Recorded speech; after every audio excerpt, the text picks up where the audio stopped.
Good morning friend, अगला point लेके आए हैं। कौन सा? Statutory fund. आइए हम पहले जानते हैं प्रोविडेंट फंड क्या होता है। प्रोविडेंट फंड होता है जैसे हम अपने पैसों में से कुछ पैसे निकालते हैं। हमें पापा पॉकेट मनी दिए, उसमें से कुछ पैसे निकाले और गुल्लक में डाल दिए, ठीक है, इकट्ठा करने के लिए। तो इसी प्रकार से सरकार भी हमारे सैलरी में से पैसे काटती है हमारे फ्यूचर बेनिफिट के लिए। मतलब जब हम रिटायर होने लगे तो हमें पैसे मिले, उसके लिए कुछ पैसे जो निकालती है सरकार, उसे हम बोलते हैं प्रोविडेंट फंड। मतलब जैसे हम गुल्लक अपने खर्चे में से, अपने पॉकेट मनी में से निकाल के गुल्लक में डाल देते हैं अपने फ्यूचर के लिए, मतलब कभी काम देगा उस हिसाब से, वैसे ही सरकार भी क्या करती है, हमारे जो सैलरी होती है, जो पैसे हमारे पॉकेट मनी होती है, उसमें से निकालती है कुछ पैसे, और कुछ पैसे एम्प्लॉयर से लेकर के एक गुल्लक में, सरकारी गुल्लक में डाल देती है। वो पैसे पड़े रहते हैं हमारे अकाउंट में। तो उसके बाद क्या हो गया?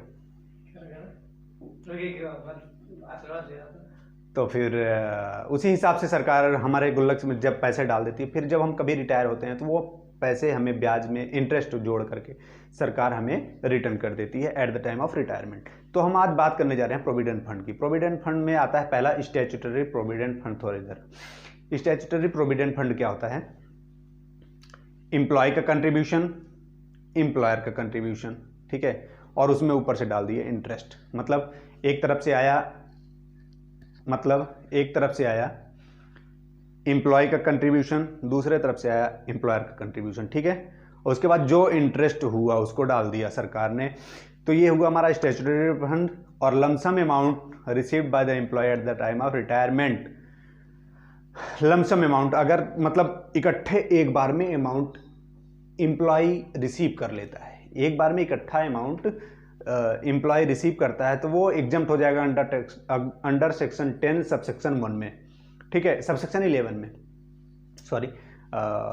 अगर लमसम पेमेंट एम्प्लॉय रिसीव करता है स्टैट्यूटरी प्रोविडेंट फंड का, लमसम अमाउंट मतलब एक बार में अमाउंट रिसीव कर लेता है, कि मतलब किस्तों में ना लेकर, इंस्टॉलमेंट में ना लेकर के एक बार में रिसीव कर लेता है, तो वो उसको एग्जम्पशन मिल जाएगा अंडर सेक्शन 10 सबसेक्शन 11 के अंदर, ठीक है।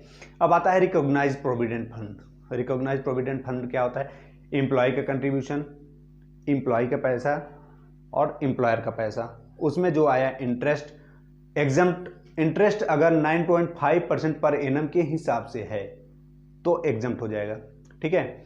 और लमसम अमाउंट रिसीव करता है अगर रिकॉग्नाइज्ड प्रोविडेंट फंड में, तो वो एग्जम्पशन होगा अंडर सेक्शन 10 सबसेक्शन 12 में, ठीक है। तो अब लमसम अमाउंट क्या होता है? वही एक बार में रिसीव किया। और इंटरेस्ट, अगर इंटरेस्ट बेनिफिट, देखिए स्टैट्यूटरी प्रोविडेंट फंड और रिकॉग्नाइज्ड प्रोविडेंट फंड में एक अंतर है। स्टैट्यूटरी प्रोविडेंट फंड में क्या होता है, इंटरेस्ट कितना भी हो उसमें परसेंटेज का लोचा नहीं दे रखा है, मतलब उसमें 9.5% का कुछ बात नहीं है, उसमें इंटरेस्ट जो रिसीव हुआ और लमसम अमाउंट अगर एम्प्लॉय रिसीव कर रहा है तो वो एग्जम्पशन हो जाएगा अंडर सेक्शन 10 सबसेक्शन 11 के अंदर।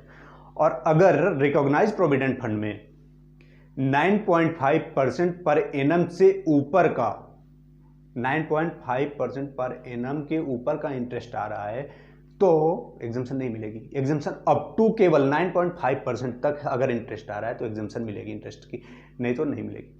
और इसमें आता है लमसम अमाउंट अगर रिसीव करता है तो वही एग्जम्पशन हो जाएगा अंडर सेक्शन 10 सबसेक्शन 12 में, ओके।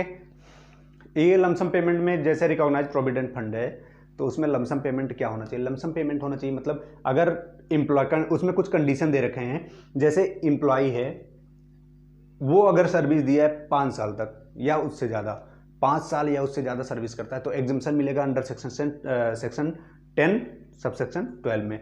और यदि 5 साल से कम काम किया है एम्प्लॉय तो एम्प्लॉयर का जो कंट्रीब्यूशन है वो एग्जम्प्ट तो हो जाएगा, लेकिन इंटरेस्ट जो है वो विड्रॉन हो जाएगी, ठीक है, इंटरेस्ट एग्जम्प्ट नहीं होगा। अगर एम्प्लॉय 5 साल से कम सर्विस करता है, अगर एम्प्लॉय 5 साल से कम सर्विस किया है तो, अगर 5 साल से कम सर्विस किया है तो एम्प्लॉय का कंट्रीब्यूशन एग्जम्प्ट होगा और जो इंटरेस्ट है वो एग्जम्प्ट नहीं होगा। और इसमें 3 केसेस को, employee retired due to ill health, अगर 5 साल से कम सर्विस किया है, एम्प्लॉय बीमार रहता है तो फिर ठीक है, नहीं होगा, तो फिर एग्जम्पशन मिल जाएगी। और यदि एम्प्लॉय रिटायर्ड हो गया due to the shutdown of the employer's business, अगर एम्प्लॉयर का बिजनेस ही धंधा पानी बंद हो गया और रिटायर तो होना ही पड़ेगा, तब भी एग्जम्पशन उसको अलाउ हो जाएगी।